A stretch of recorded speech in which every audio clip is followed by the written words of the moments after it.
Students, तो आइए आज करते हैं हम महाकवि कालिदास द्वारा विरचित अभिज्ञान शाकुंतलम, जो एक नाटक है, बहुत ही सुप्रसिद्ध नाटक है। आज उस नाटक की सूक्तियों के बारे में हम पढ़ेंगे। आपको पता है प्रथम अंक, द्वितीय अंक और तृतीय अंक में आने वाली सभी महत्वपूर्ण सूक्तियों की वीडियो बन चुकी है और आज हम करेंगे चतुर्थ अंक, जो कि बहुत ही सुप्रसिद्ध है।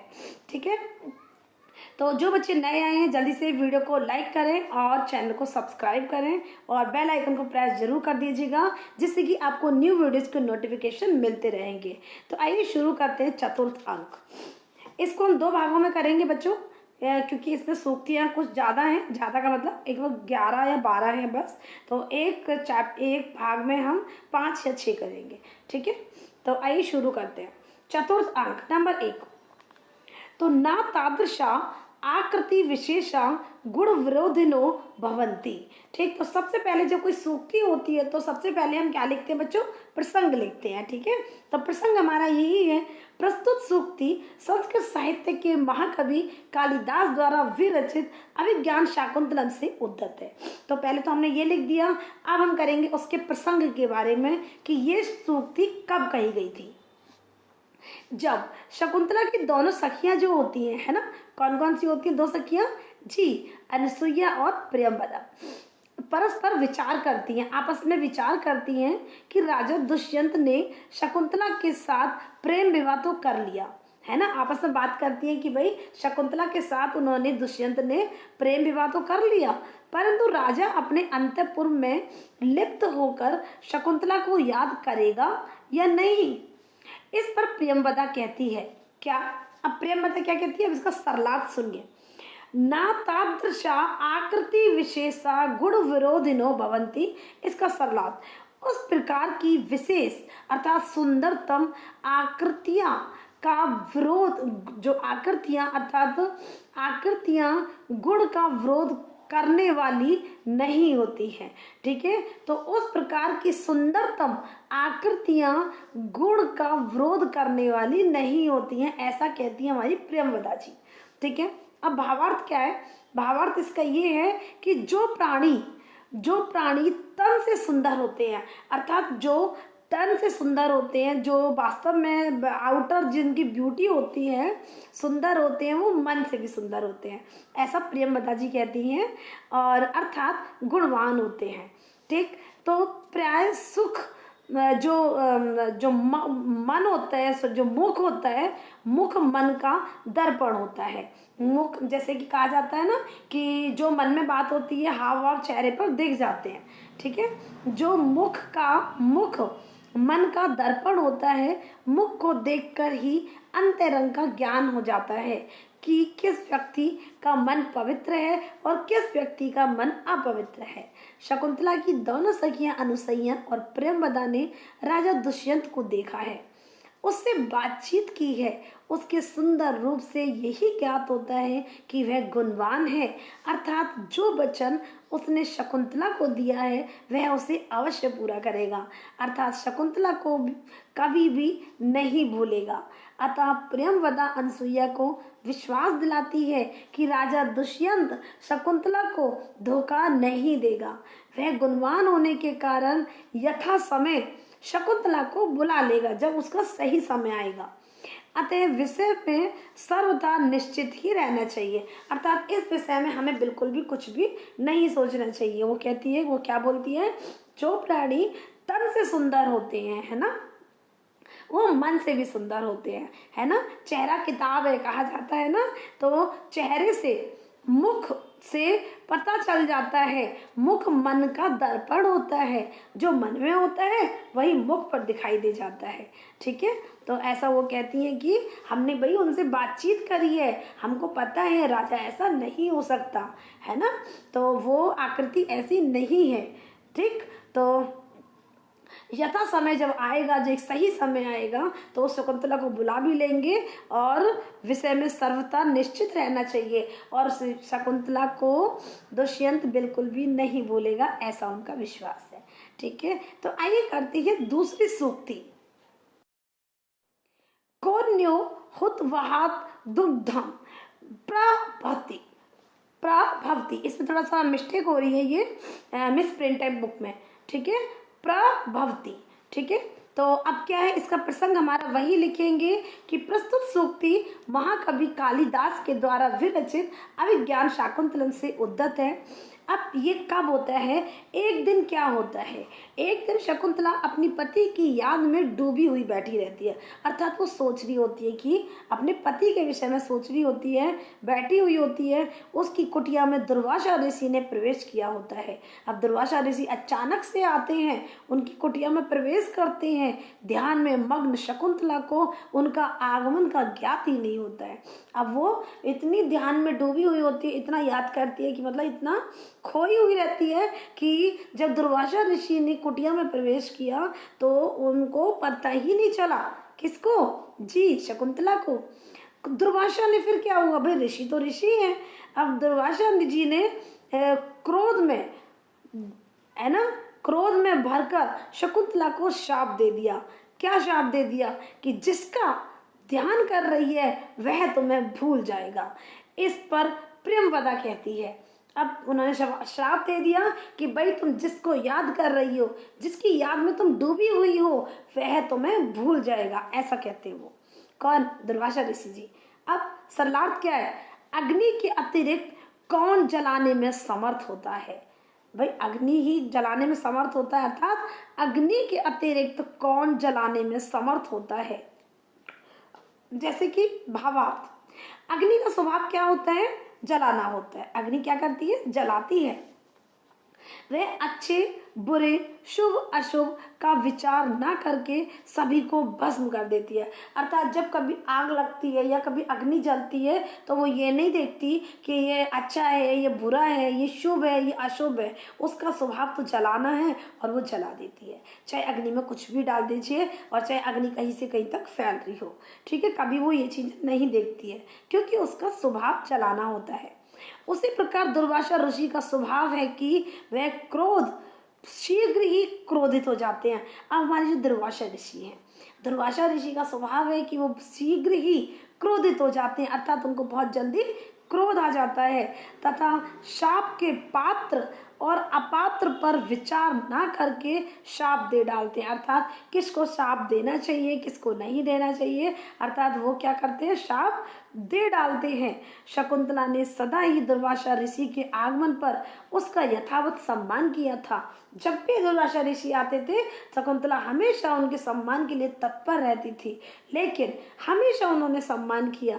आज भी वह उसी प्रकार सम्मान करती, आज भी वो ऐसे सम्मान करती, लेकिन परंतु वह अपने पति के ध्यान में इतनी तल्लीन थी कि उसे दुर्वासा ऋषि के आगमन का ज्ञात ही नहीं हुआ। अर्थात वो जो शकुंतला थी वो ऐसी नहीं थी, वो बहुत ही अच्छी कन्या थी। उन्होंने क्या, वो जब भी दुर्वासा ऋषि आते थे या कोई भी आता था तो हमेशा उनका बहुत ही अच्छे से सम्मान करती थी। लेकिन अब ऐसा नहीं कि वो उनका नहीं करती, लेकिन अचानक से क्या हुआ, वो इतनी ज्यादा तल्लीन थी उनकी याद में कि उनको पता ही नहीं चला, अनजाने में हुआ था, ठीक है, उनके आगमन का पता ही नहीं चला, दुर्वासा ऋषि के आगमन का पता ही नहीं हुआ। दुर्वासा ऋषि ने अपना अपमान समझा और हमारे जो दुर्वासा ऋषि हैं उन्होंने सोचा कि यह तो मेरा अपमान हो रहा है, तो अपमान समझा और शकुंतला ने उसका स्वागत नहीं किया, ऐसा वो सोच रहे थे।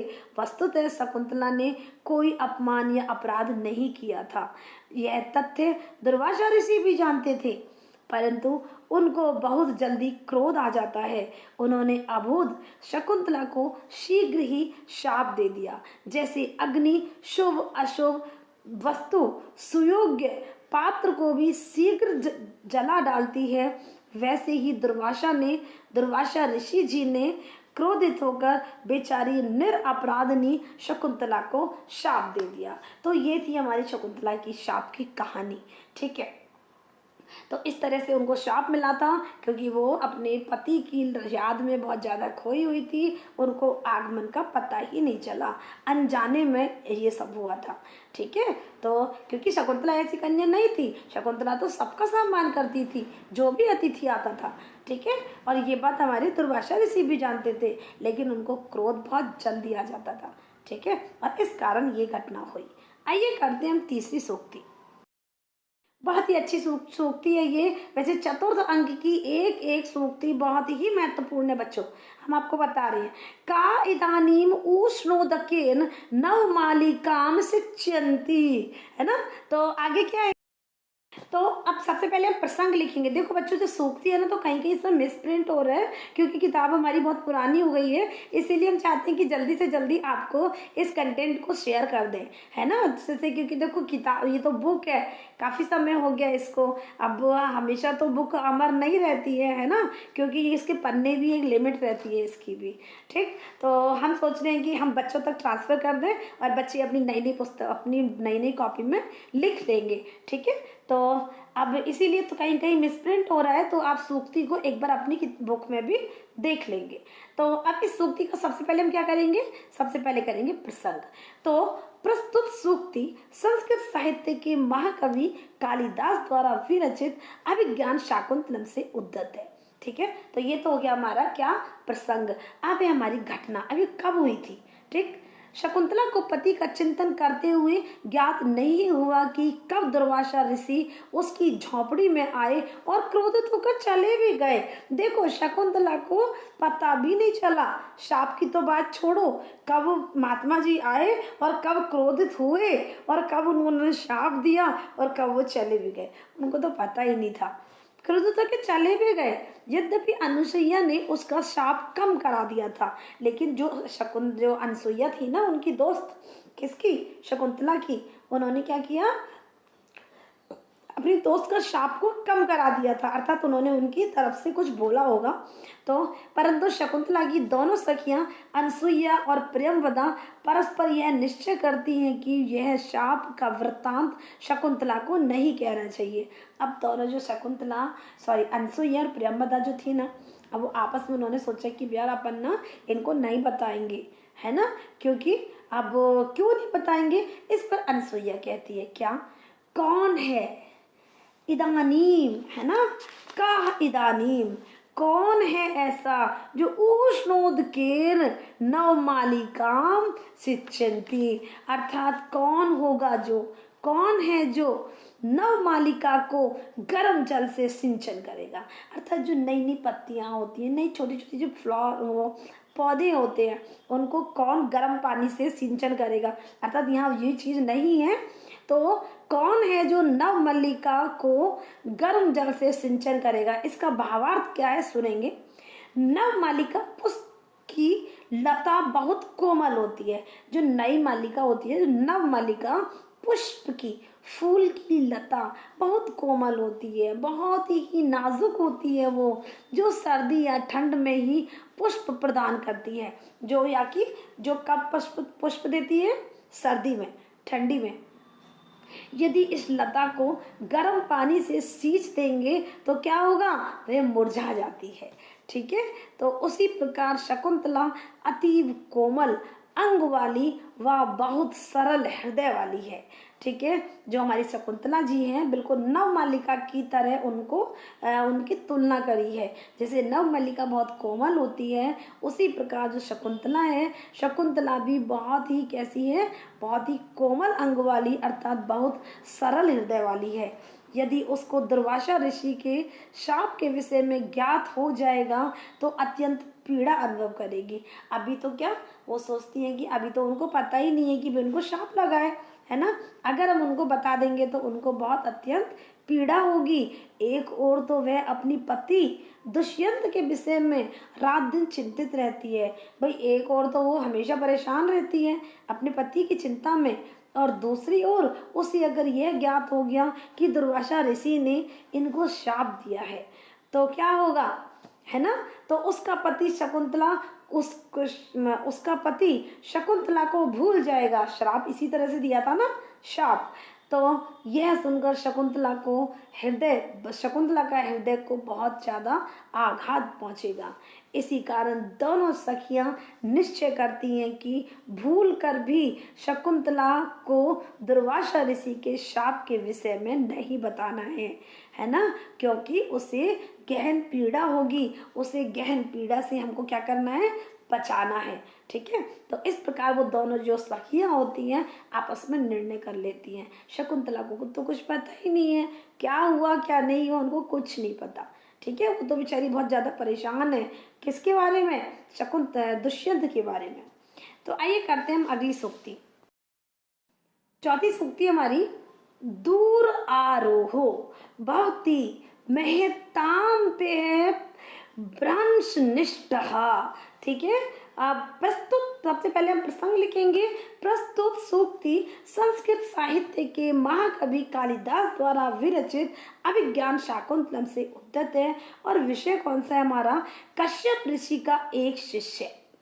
जो हमारे कश्यप ऋषि का एक शिष्य गुरु के आदेश पर बाहर आकर देखता है कि चंद्रमा जो पहले सुमेरु पर्वत पर, जो सुमेरु पर्वत होता है, चंद्रमा सुमेरु पर्वत पर अपने पैरों को रखे हुए था, अब कम किरणें होने से आकाश से नीचे गिर रहा है, अर्थात छिप रहा है।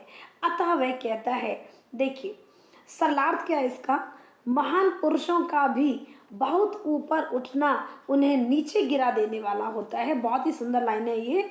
महान पुरुष जो होते हैं, महान पुरुषों का भी बहुत ऊपर उठना उसे नीचे गिरा देने वाला होता है। अब इसका भावार्थ क्या है देखेंगे। प्रकृति के नियम अनुसार, जो प्रकृति का नियम है वो क्या है? प्रकृति के नियम अनुसार प्राय यही होता है कि प्राय क्या होता है, तो जैसे कि प्राय क्या होता है, सबसे पहले देखो सुबह होती है, प्रातः होती है और फिर संध्या भी होती है। ठीक है, जिसका उदय होता है तो उसका अस्त होना भी अवश्य है। उत्थान भी होता है, पतन भी होता है। जीवन के दो पक्ष होते हैं। जैसे जिसका प्रारंभ होता है उसका अंत भी अवश्य होता है, जिसका जन्म होता है उसका मरण भी अवश्य होता है। चंद्रमा हो या सूर्य हो, यदि आकाश में ऊपर चढ़कर उदित होते हैं तो अपने तेज से सभी को आच्छादित करते हैं। अंत में उनका तेज भी क्षय होने लगता है, अर्थात उनका तेज भी धीरे धीरे घटने लगता है।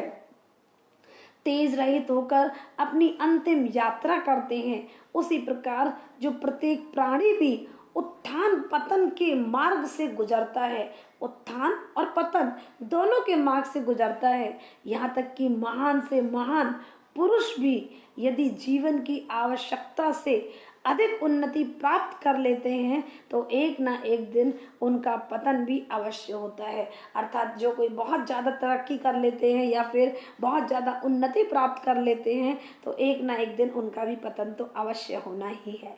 जन्म लिया है तो मरना भी है, प्रारंभ है तो अंत भी है। ठीक, तो उदाहरण के लिए चंद्रमा अंधकार का विनाश करता है तो सभी को शांति देता है, और अपने हृदय में यह पर्वत राज सुमेरु जैसे उच्चतम पर्वत पर अपने चरणों को रखकर चलता है, परंतु प्रातः होते ही इसका पतन होने लगता है। कभी महान पुरुषों को यही कहानी है, अर्थात जो महान पुरुषों की क्या है, यही कहानी है। जो महान पुरुष होते हैं उनकी भी यही कहानी होती है कि महान पुरुषों का भी बहुत ऊपर उठना उन्हें नीचे गिरा देने वाला होता है। देखिए ये तो आप सभी जानते हैं, ये तो नियम है हमारी प्रकृति का कि जब प्रातः होती है तो संध्या भी बच्चों होती ही है। जिसका उदय होता है अंत भी होता है। ठीक है, क्योंकि जीवन के दो पक्ष हैं, उत्थान है तो भाई पतन भी है। ठीक है, प्रारंभ है तो भाई अंत भी है, जन्म है तो मरण भी है। ठीक है, तो यही इसमें कहा गया है। तो आइए करते हैं हम पांचवी सूक्ति। आइए करते हैं हम अपनी पांचवी सूक्ति। दृष्टया धूमावृद्ध दृष्टेऽपि जनस्य पावक एव आहुति पतिता। अर्थात जो प्रसंग है, सबसे पहले हम ये लिखेंगे प्रसंग में क्या है। प्रस्तुत सूक्ति संस्कृत साहित्य के महाकवि कालिदास द्वारा विरचित अभिज्ञान शाकुंतलम से उद्धत है। अनसुईया और प्रियंवदा इस विषय में चिंतित हैं कि राजा दुष्यंत शाप के कारण शकुंतला को लेने नहीं आया है। वह तभी उन्हें ज्ञात हुआ कि जो कर्ण ऋषि ने शकुंतला के विषय में सब कुछ ज्ञात कर लिया है। इतना ही नहीं, उन्होंने शकुंतला को स्नेह के साथ कहा है। देखिए क्या होता है, जो अनसुईया और प्रेमवदा है वो आपस में विचार करती हैं, आपस में बहुत ज्यादा चिंतित हैं, है ना। और वो क्या बोलती हैं कि राजा दुष्यंत जो है वो शकुंतला को लेने नहीं आए हैं, शाप के कारण शकुंतला को लेने नहीं आया। और उन्हें ज्ञात हुआ है कि जो कर्ण ऋषि ने जो हमारे शकुंतला के विषय में उन्हें सब कुछ याद हो, सब कुछ ज्ञात हो गया, अर्थात उन्होंने सब कुछ अपनी दूरदृष्टि से जान लिया कि क्या हुआ है। इतना ही नहीं, शकुंतला को स्नेह के साथ कहा। क्या कहा था शकुंतला को ऋषि ने, कर्ण ऋषि ने कहा था, तो सौभाग्य से धुएं से रुकी हुई दृष्टि वाले व्यक्ति की आहुति अग्नि में ही पड़ी है। देखो ये एक हमारा ये जो सूक्ति का अर्थ है कि सौभाग्य से धुएं से रुकी हुई दृष्टि वाले व्यक्ति की आहुति अग्नि में ही पड़ी है। अर्थात इसका क्या है भावार्थ, जिस प्रकार कोई व्यक्ति यज्ञ करता है, जब कोई व्यक्ति यज्ञ करता है तो क्या होता है, यज्ञ कुंड में धुआं उठने लगता है। जब यज्ञ करता है तो यज्ञ कुंड में क्या होता है, धुआं होता है, और वह इतना अधिक फैल जाता है कि यज्ञ करने वाले को आहुति को अग्नि में डालते समय यज्ञ की अग्नि दिखाई नहीं पड़ती। कोई व्यक्ति है कोई भी है, जैसे कोई यज्ञ कर रहा है, यज्ञ करते समय जो आहुति डालते हैं जो, और जब उसका जो धुआं उठता है तो धुएं से क्या होता है, जो बहुत जोर से धुआं उठने लगता है और वह इतना अधिक फैल जाता है कि जो यज्ञ करने वाला होता है ना, जो आहुति डालता है, आहुति डालते समय उसको यज्ञ की अग्नि भी दिखाई नहीं देती है। ऐसा वो कहते हैं। ना यज्ञ कुंड दिखाई पड़ता है, ना तो यज्ञ कुंड दिखाई दे रहा है और देता है, और ना ही अग्नि दिखाई देती है, क्योंकि बहुत धुएं के कारण उसकी आंखें बंद हो जाती हैं। परंतु पुरोहित के मंत्र उच्चारण करने के पश्चात वह आंखें बंद करके ही आहुति डाल देता है। अर्थात जब पुरोहित होता है वो अपनी मंत्र का उच्चारण लगातार करता रहता है, तो फिर क्या होता है, मंत्र के उच्चारण के आधार पर ही वो आहुति बंद आंख करके ही आहुतियों को डालता रहता है। सौभाग्य से जैसे आहुति अग्नि में ही पड़ जाती है, और सौभाग्य से क्या होता है, आहुति भी अग्नि में ही डलती जाती है, ठीक है, हवन कुंड में। उसी प्रकार शकुंतला ने जिस व्यक्ति से प्रेम किया है उसने पहले अपने को राजा नहीं कहा था। वह भी सुंदर संयोग की बात है कि शकुंतला ने जिस व्यक्ति से प्रेम विवाह किया है वह यशस्वी राजा दुष्यंत ही है। उसके लिए सर्वथा उपयुक्त पति बनने योग्य है। अतः कर्ण ऋषि कैसे हैं, संतुष्ट हैं। ठीक है, तो कर्ण ऋषि बहुत ही संतुष्ट हैं, खुश हैं। ठीक, तो आइए करते हैं हम अपनी अगली छठवीं, अब हमारी छठी सूक्ति। सुशिष्य प्रतिपादितेव विद्या अशोचनीया यासी मैं संवृतः। ठीक है, तो प्रस्तुत प्रसंग हमारी सूक्ति संस्कृत साहित्य के महाकवि कालिदास द्वारा विरचित अभिज्ञान शाकुंतलम से लिया गया है। और जो हमारा इसमें विषय क्या है, शकुंतला ने एकांत में राजा दुष्यंत से प्रेम विवाह किया, ठीक, जिससे वह क्या हो गई, पुत्रवती हो गई। और जब अनसुईया इस विषय में चिंतित है कि प्रेमवदा कहती है कि रात ही कुलपति कण्व में जो ऋषि हैं बाहर से आए हैं, उन्होंने शकुंतला के विषय में सब कुछ ज्ञात कर लिया है। अतः उन्होंने शकुंतला के पास जाकर अत्यंत स्नेह से और कहा भी है, क्या अवसरलार्थ है यही हमारा, योग्य शिष्य को प्रदान की गई विद्या के समान तुम मेरी चिंता का विषय नहीं हो। ठीक है, तो योग्य शिष्य को प्रदान की गई विद्या के समान तुम मेरी चिंता का विषय नहीं हो, ये हो गया हमारा सरलार्थ। अब देखेंगे हम भावार्थ। अर्थात जिस प्रकार कोई गुरु योग्य अध्यापक है ना, योग्य अध्यापक शिष्यों को शिक्षा प्रदान करता है। अर्थात जैसे कोई गुरु होता है और अपने शिष्य को जो विद्या प्रदान करता है, तो शिक्षा प्रदान करता है, यदि वह योग्य, कुशल, विनयशील शिष्य को शिक्षा देता है तो वह विद्या फलवती ही रहती है, अर्थात फलवती ही होती है, फल को देने वाली ही होती है। योग्य शिष्य उस पर आचरण करता है और योग्य बन जाता है, और गुरु को उस शिक्षा के विषय में अपार हर्ष होता है, खेद नहीं होता है। यदि उसने अयोग्य, दुष्ट, दुरात्मा को शिक्षा दी होती तो सर्वथा निरर्थक सिद्ध होती। अतः कुलपति कण्व ऋषि भी पुत्री शकुंतला से कहते हैं कि मुझे तुम्हारे लिए कोई खेद नहीं है। यदि मैं तुम्हारे प्रेमी राजा दुष्यंत को पत्नी के रूप में प्रदान करूं, है ना, तो क्या बोलते हैं वो, मैं तुम्हें तुम्हारे प्रेमी राजा दुष्यंत को पत्नी के रूप में प्रदान करूं, तुम तो सर्वथा उसके योग्य हो। मतलब तुम हमेशा उनके क्या हो, उनके योग्य हो। मुझे भी तुम्हारे लिए इसी प्रकार के पति की आवश्यकता थी, जिसे अभी तक मैं पूरा ना कर सका।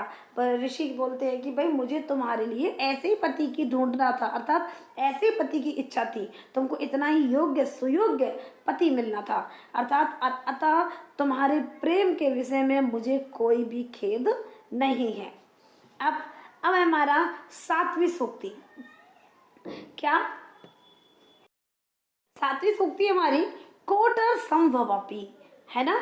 तो जो कोटर होते हैं, मधुकरी पुष्कर मधुकरमेव भी लसति, अर्थात सबसे पहले क्या करना है, हमको हमारा प्रसंग लिखना है। प्रस्तुत सूक्ति महाकवि कालिदास द्वारा विरचित अभिज्ञान शाकुंतलम से उद्धृत है, और इसमें ये भी लिख सकते हैं कि यह 4th अंक से ली गई है।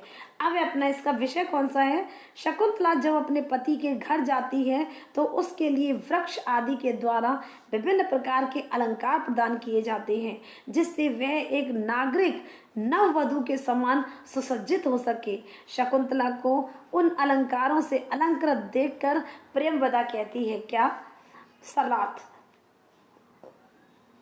जो कोटर होता है ना, कोटर में उत्पन्न होने वाली भ्रमरी कमल के मधु की ही अभिलाषा करती है, अर्थात जो कोटर में उत्पन्न होने वाली, कोटर में जन्म लेने वाली, उत्पन्न होने वाली भ्रमरी कमल के मधु की ही अभिलाषा करती है। तो ये हो गया हमारा सरलाट। अब हमारा भावार्थ, यद्यपि भ्रमरी का जन्म किसी पुराने वृक्ष के खोखल में या लकड़ी में होता है, ठीक है, जो बहुत ही कैसी होती है, कठोर होती है, परंतु वह उदर पूर्ति के लिए सुंदर कमल के मधु की अभिलाषा करती है। अर्थात जो भ्रमरी का जन्म होता है वो कोटर में होता है, जो लकड़ी का होता है, बहुत कठोर होता है, लेकिन वो क्या करती है, वो हमेशा किसकी अभिलाषा करती है, कमल के मधु की अभिलाषा करती है।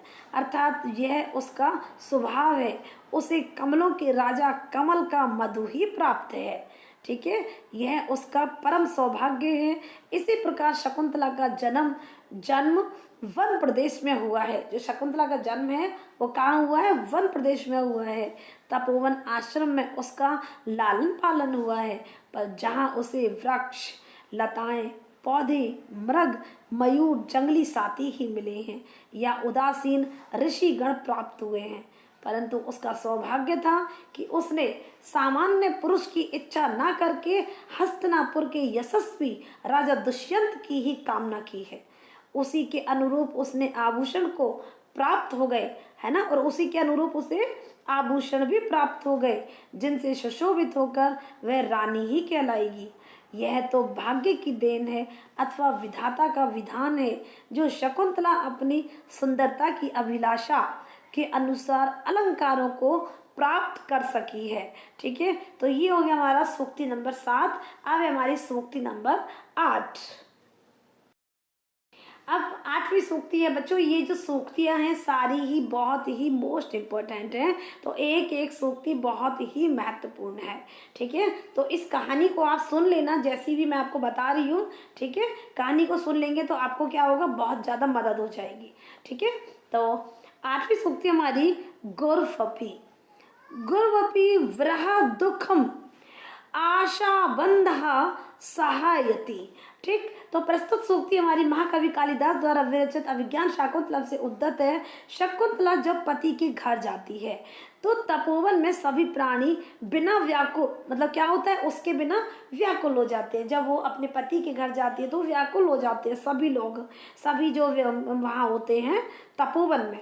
तो चकवी इतनी दुखी है कि वह अपने प्रिय के बिना वह भी प्रिय के बिना दीर्घ रात्रि को दुख के साथ बिताती है और प्रियमवदा कहती है, आशा का बंधन विरह के गहन दुख को सहन करा देने वाला होता है। अर्थात आशा का बंधन है ना, जो आशा होती है, आशा का बंधन विरह के गहन दुख को सहन करा देने वाली हो जाती है। जब हमको कोई आस होती है, उम्मीद होती है, ठीक है। तो भावार्थ क्या है, विरह या वियोग प्रिय या प्रिया के लिए असहनीय होता है। देखिए, वियोग तो सभी के लिए असहनीय होता है, चाहे वो कोई भी हो। इसमें प्रिय और प्रिया का दिया है, ओके। तो बहुत ही असहनीय होता है, क्योंकि प्रेमी के बिना प्रेमिका का चित्त सूना सूना रहता है। उसका हृदय प्रेम के अभाव को अनुभव करता है। यदि विरह कुछ समय के लिए होता है तो वह विरह निश्चित अवधि तक ही वियोग का कष्ट होता है। उसमें भी आशा रहती है कि प्रियतम अवश्य मिल जाएगा, आशा रहती है कि वो हमें जरूर मिलेगा। इसी प्रकार जैसे चकवी अपने प्रियतम से दूर रहकर भी उसे आशा है कि उसका प्रियतम शीघ्र मिल जाएगा, अतः उसका कष्ट सहनीय हो जाएगा। उसी प्रकार प्रियमवदा भी शकुंतला को समझाती है और दुख का अनुभव नहीं करना चाहिए, है ना। शकुंतला को समझाती है कि भैया उनको दुख का अनुभव नहीं करना चाहिए, उसे शीघ्र ही उसके प्रियतम मिल जाएंगे, अर्थात शकुंतला के दुष्यंत मिल जाएंगे। तो आइए करते हैं हम अपना 9वीं सूक्ति। अब हमारी 9वीं सूक्ति, इसमें केवल 12 ही सूक्ति हैं। पहले सोचा था हम अलग अलग वीडियो बनाएंगे, लेकिन नहीं, फिर क्या कहानी बच्चों को समझ में नहीं आ पाती है, तो इसीलिए फिर से हमने इसको ज्वाइन ही कर दिया है, ठीक है। तो 12 की 12 सूक्ति आपको मिल जाएंगे एक ही वीडियो में, तो ये बहुत अच्छी बात है, आपको कहीं खोजना नहीं पड़ेगा, ठीक है। तो आइए करते हैं हम अपनी 9वीं सूक्ति। सॉरी,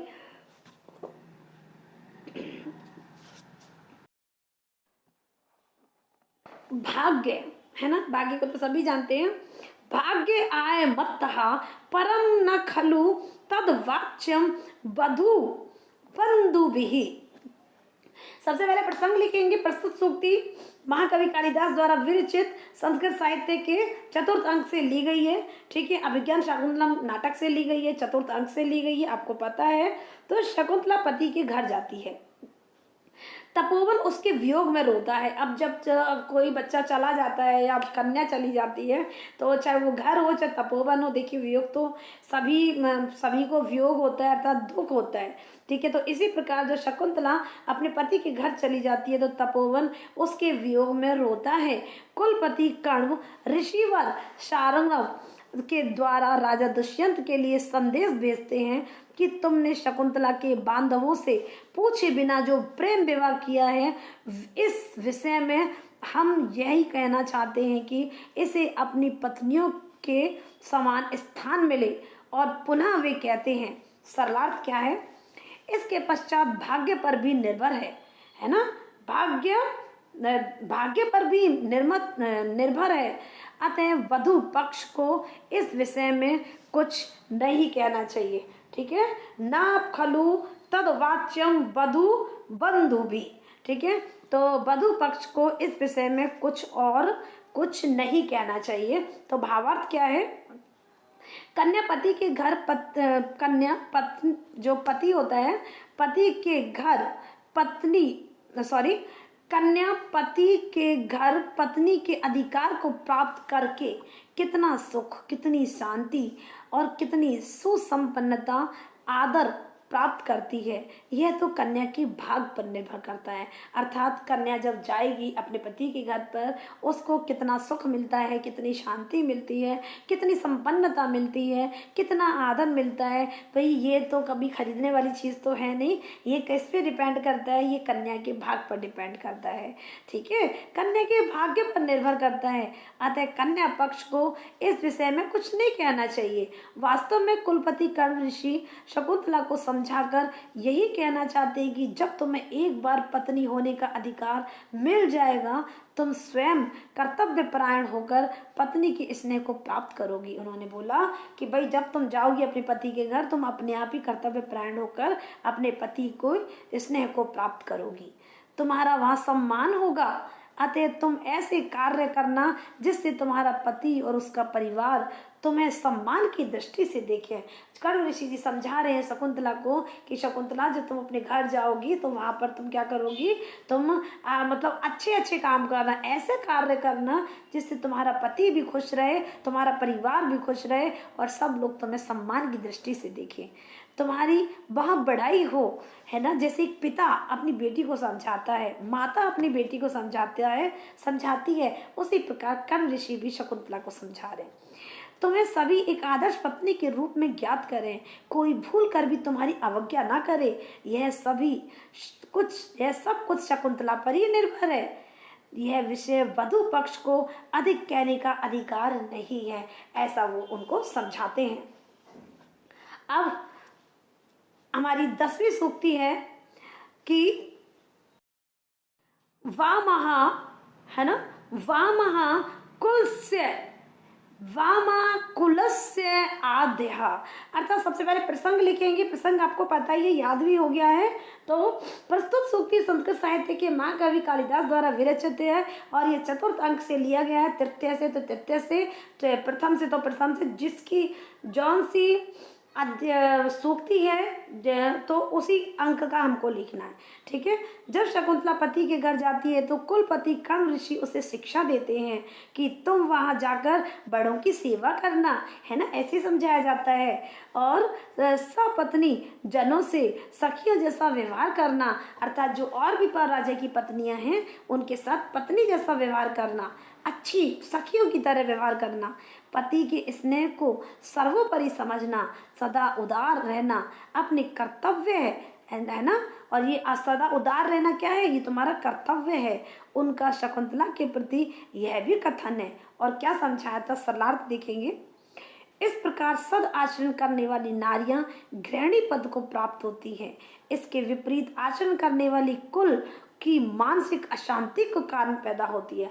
अर्थात जो कन्याएं इस प्रकार आचरण करती हैं, अर्थात जो उनका सम्मान करती हैं, पति की सेवा करती हैं, और भी जो फैमिली मेंबर होते हैं सबका ध्यान रखती हैं, सबका आदर करती हैं, सम्मान करती हैं, तो वो क्या होती हैं, वो नारियां गृहिणी पद को प्राप्त होती हैं। अर्थात जो इसके विपरीत आचरण करती हैं तो वो कैसी होती हैं, वो मानसिक अशांति का कारण बनती हैं, अर्थात वो अच्छी पत्नियां नहीं होती हैं।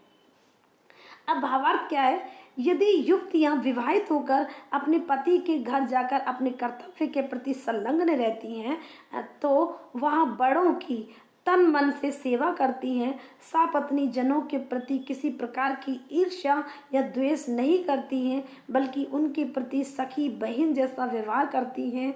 पति यदि किसी कारण से क्रोध भी करे तो उसके विपरीत आचरण नहीं करती हैं, सेवकों के प्रति उदार रहती हैं, भाग्य पर किसी प्रकार का गर्व नहीं करती हैं। देखिए कितनी अच्छी अच्छी बातें कही हैं इसमें, सचमुच इसीलिए ये बहुत प्रसिद्ध है हमारा चतुर्थ अंक, है ना। कर्ण ऋषि जी देखो कितना अच्छी अच्छी बातें बता रहे हैं।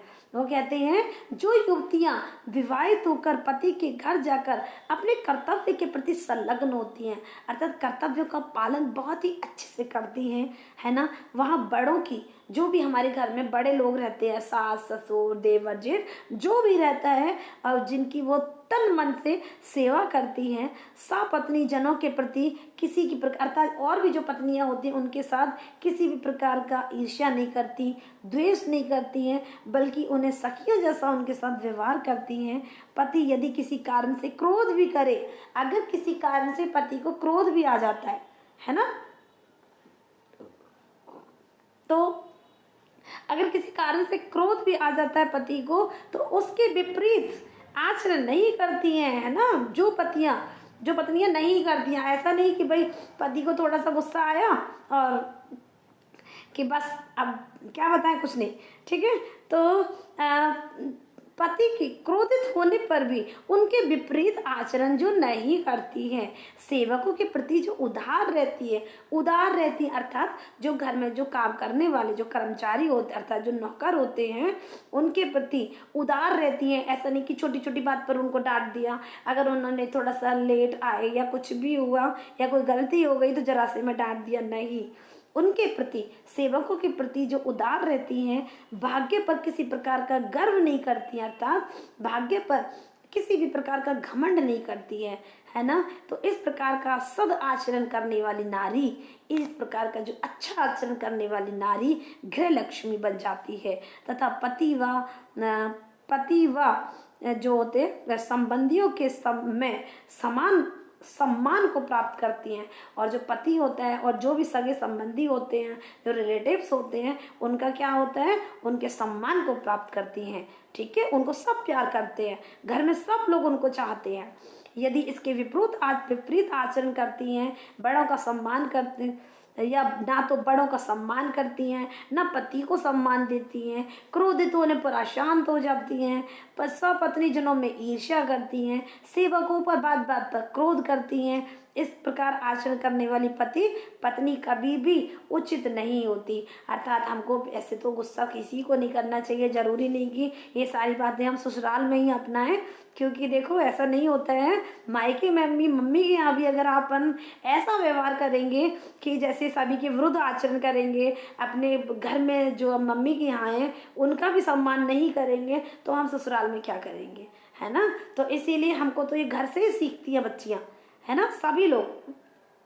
तो हमें सभी का सम्मान करना चाहिए, बड़ों का सम्मान करती हैं, और है ना, अब अगर बड़ों का सम्मान नहीं करोगे तो पति का भी कैसे करोगे भाई। अब ऐसा तो नहीं हम तो किसी का सम्मान नहीं करते, बस एक पति का सम्मान कर लेंगे, ऐसा नहीं होता है। जो सबका सम्मान करेंगे तो पति को भी सम्मान जरूर करेंगे, है ना। और पति से संबंधित जो भी रिलेटिव्स हैं, जो भी संबंधी हैं, उनका भी सम्मान जरूर करेंगे, है ना। लेकिन अगर जो बच्चा घर में ही किसी को ना भाई को सम्मान दे रहा, ना पापा को सम्मान दे रहा, ना वो अपने पड़ोसियों को सम्मान दे रहा, ना अपने क्लास में दोस्तों को सम्मान दे रहा, तो क्या वो ससुराल में जाके क्या वो सम्मान दे देगा? नहीं देगा। उनका तो नेचर बन गया, ठीक है। तो हमारा नेचर हमें ऐसा ही बनाना चाहिए कि हम सबको प्रेम से बोलें, प्यार से बोलें। ये बात हमारी घर से शुरू होती है, ठीक है। अगर हम सबको सम्मान देंगे, भाई को सम्मान देंगे, छोटे भाई को, बड़े भाई को, माता को, पिता को, पड़ोसियों को, बच्चों को, तो अब उस बच्चे को ससुराल में भेज दो, चाहे कहीं भी भेज दो, वो बच्चा हमेशा उसकी वहाँ पूजा होगी, क्योंकि उसका स्वभाव बन चुका कि विपरीत ना करने की। अगर जरा सा किसी ने बोला और हम तुरंत अशांत हो गए, अरे ऐसे थोड़ी ना होता है, ठीक है। तो अब वो यही कहते हैं, वो यही समझाते हैं, जो ना पति को सम्मान देती हैं और ना ही बड़ों को सम्मान देती हैं, उसके क्रोधित होने पर अशांत हो जाती हैं। थोड़ा सा गुस्सा आया कि बस हम भड़क गए, नहीं, ऐसे थोड़े होता है भाई। गुस्सा उनको आया है ना, हमको थोड़े गुस्सा आया है, यस। तो अब क्या अशांत हो जाती हैं, सपत्नी से जो ईर्ष्या करती हैं, भाई सेवकों पर बात बात पर क्रोध करती हैं। अर्थात क्रोध जरूरी नहीं सेवक पर ही आए, क्रोध तो हमें किसी पर भी नहीं करना चाहिए भाई, मेरे अकॉर्डिंग तो यही है, ठीक है। क्रोध तो जितना हो सके, क्योंकि जो माचिस, क्रोध एक अग्नि के समान होता है। जैसे माचिस होती है, माचिस पहले अपने आप को जलाती है, फिर खुद जलती है, तो इसी प्रकार क्रोध होता है। क्रोध से हमेशा कार्य बिगड़ते हैं, क्रोध कभी सक्सेस नहीं होता है। चाहे तुम कितना भी सही हो, कितनी भी चाहे तुम्हारी सही बात हो, अगर आप क्रोध कर दिया तो समझ लिए वो अच्छी बात भी बुरी हो जाती है, ठीक है। तो इसीलिए हमें बात बात पर क्रोध नहीं करना चाहिए, और बात बात पर क्यों, हमें तो क्रोध करना ही नहीं चाहिए, ठीक है। तो अब चाहे वो कोई भी हो, सेवक हो चाहे कोई भी हो, हमें किसी पर क्रोध नहीं करना चाहिए। इस प्रकार आचरण करने वाली पत्नी उचित नहीं होती है। अर्थात जो पत्नियां आचरण करती हैं इस तरह का जो हमारे ऋषि जी ने बताया है, तो वह कुल की अशांति का कारण बनता है। बिल्कुल सही बातें हैं, जो भी इन्होंने कहा है हमारे ऋषि ने बिल्कुल सही बोला है, और हमें इनकी बातों को मानना भी चाहिए, हमको भी मानना चाहिए, सभी को मानना चाहिए। जो मानेगा जो पाएगा, है ना। जो मानेगा उसको उस लाभ भी होगा, फायदा भी होगा। ठीक है। तो अतः हे शकुंतले, तुम्हें पति के घर जाकर योग्य आचरण करना चाहिए, और अर्थात करने योग्य आचरण करना चाहिए, अच्छा आचरण करना चाहिए, सद आचरण करना चाहिए। ठीक है। तो जिससे तुम्हारा वहां सम्मान हो और तुम सोचनीय दशा को प्राप्त ना हो जाओ। अर्थात कहीं ऐसा ना हो कि वहां जाके एक चिंता का विषय शुरू हो जाए। ठीक है। तो इसीलिए वो ऋषि जी उनको समझा रहे हैं, और मुझे लगता है कि सभी लोग समझाते हैं जब अपनी बेटी अपने घर से जाती है या बहन जाती है, जो भी जाता है। ठीक है। तो ठीक है। तो बहुत अच्छी अच्छी बातें बताई हैं, हमें मानना चाहिए और सभी को मानना चाहिए, और जो मानेगा सो पाएगा। ठीक है। तो ये करते हैं हम अगली सूक्ति। तो बच्चों इसीलिए शायद ये बहुत प्रसिद्ध है, चतुर्थ अंक। अभी देखना, अभी 12वीं सूक्ति आएगी, अर्थो ही कन्या पर के है, बहुत ही सुंदर और बहुत ही महत्वपूर्ण है। तो सबसे पहले हम 11वीं वाली कर लेते हैं।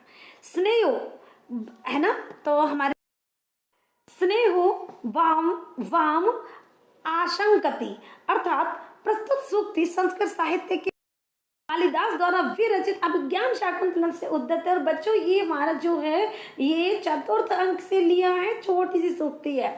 अब इसका विषय क्या है? शकुंतला की विदाई के समय, देखिए शकुंतला की विदाई हो रही है। शकुंतला की विदाई के समय जब उसकी दोनों सखियां, कौन कौन सी, अनसुईया और प्रेमवदा, एक साथ गले मिलती हैं, तो वे दुर्वासा के शाप विषयक वचन ना कहकर इतना ही कहती हैं, यदि वह राजा तुम्हें पहचानने में स्थिरता दिखावे तो तुम ये अंगूठी दिखा देना। देखिए उन्होंने, इतनी प्यारी सखियां थी वो, उन्होंने शकुंतला को पूरी बातें नहीं बताई। जब वो विदा हो रही थी, उनके गले लग रही थी, गले मिल रही थी, तो उन्होंने यही कहा था, हे शकुंतले, अगर तुम्हें राजा पहचानने में स्थिरता दिखाए, थोड़ा सा आनाकानी करे, तो तुम उनको ये अंगूठी दिखा देना। शकुंतला यह बात सुनकर घबरा जाती है। शकुंतला घबरा जाती है, परेशान हो जाती है। तब दोनों सखियों से कहती है, दोनों सखियों से क्या कहती है? इसने विपरीत आशंका करता है, इसने विपरीत आशंका करता है। तो ये हमारी सूक्ति का अर्थ, स्नेहो वाम, है ना, स्नेहो वामम आशंकति। ठीक है। तो स्नेह विपरीत की आशंका करता है। तो भावार्थ है हमारा, जिस व्यक्ति के प्रति प्रेम रहता है, स्नेह रहता है, तो जिस व्यक्ति के प्रति हम प्रेम करते हैं ना, उसके अनिष्ट की आशंका पगे पगे रहती है ना, चिंता रहती है, आशंका रहती है। यह कहा भी जाता है कि यह आने में देरी करता है। तो मनोवैज्ञानिक दृष्टि से स्नेह रखने वाला कुछ ना कुछ अनिष्ट सोचता रहता है। अर्थात जो स्नेह करता है ना, वो बात बात पर तो मतलब कुछ ना कुछ अनिष्टकारी ही विचार उसके मन में आते रहते हैं।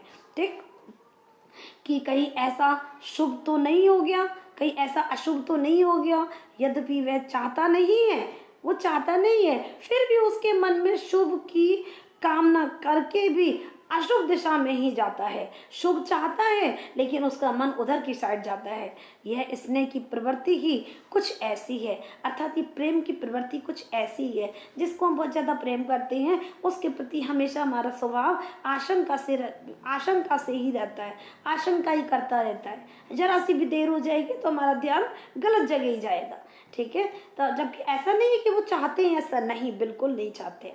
ठीक है। तो इसी कारण शकुंतला की दोनों सखियां शकुंतला को दुर्वासा ऋषि के शाप का वृत्तांत तो बताती नहीं है। जो शकुंतला को दुर्वासा ऋषि ने जो शाप दिया था, उन्होंने वो तो उसको नहीं बताया, परंतु अशुभ की संभावना होने के कारण उसे अंगूठी दिखाने को कहती हैं। क्योंकि दुर्वासा ने बाद में यह कह दिया था कि किसी अभिज्ञान अर्थात पहचान से शकुंतला को नहीं भूलेगा। अतः शकुंतला को अंगूठी देकर ही मानो वह सभी कुछ कह देती है।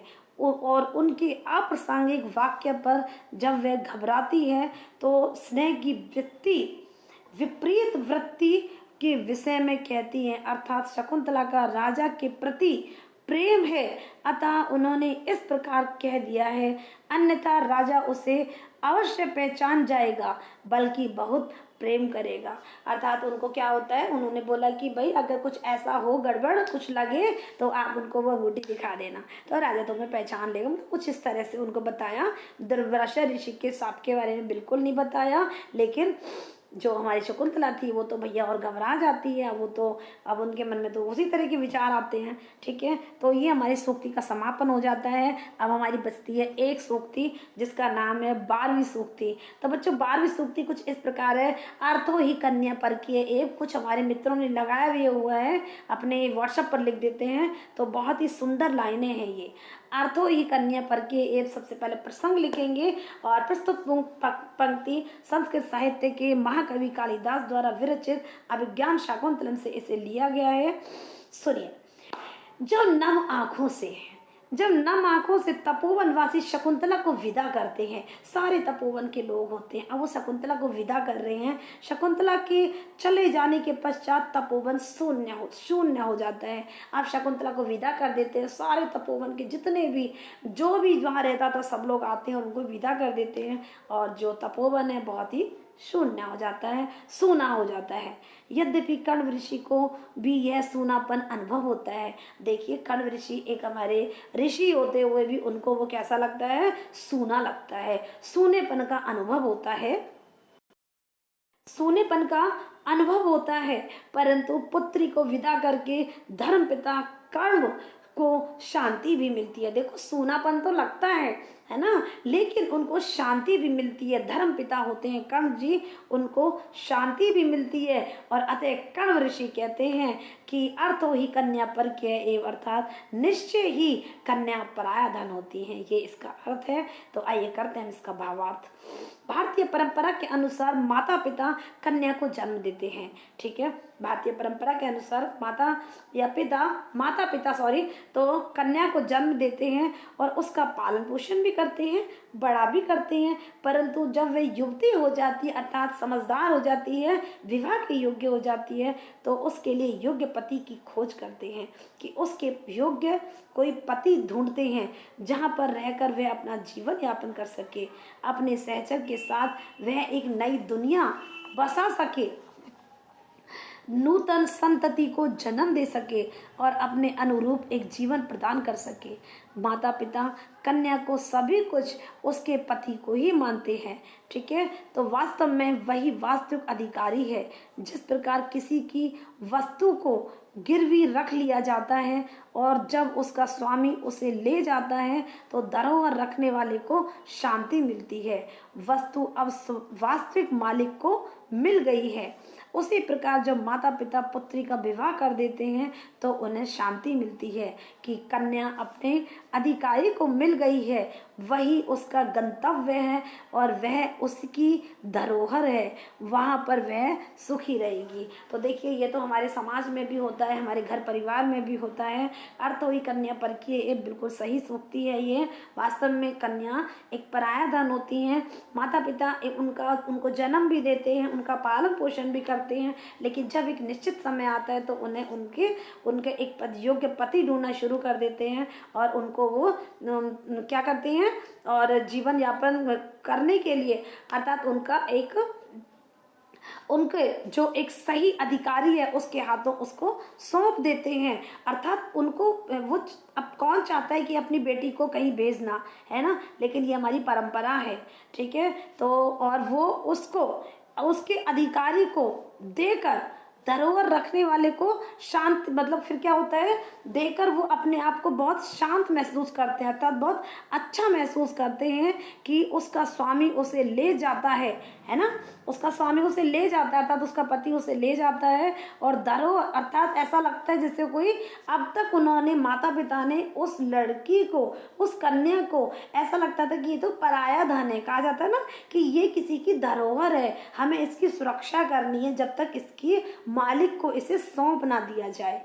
ठीक है, तो धरोहर रखने वाले को जब धरोहर जो रखी होती है जब वो दे देता है उसको, उस मालिक को अर्पण कर, मतलब वो सौंप देता है, तो वो अपने आप को बहुत ही मतलब क्या शांत महसूस करता है, अर्थात उसको बहुत शांति मिलती है धरोहर रखने वाले को, है ना। तो वास्तविक मालिक को जब वो धरोहर मिल जाती है और वो बहुत निश्चिंत हो जाता है। और उसी प्रकार माता पिता भी पुत्री का विवाह कर देते हैं जब उनको भी बहुत ही शांति मिलती है। पुत्री जब विवाह करके कहते हैं ना भाई हम तो गंगा नहा के आ गए, तब वास्तव में ये सही बात है, वो गंगा ही नहा लेते हैं जैसे कोई।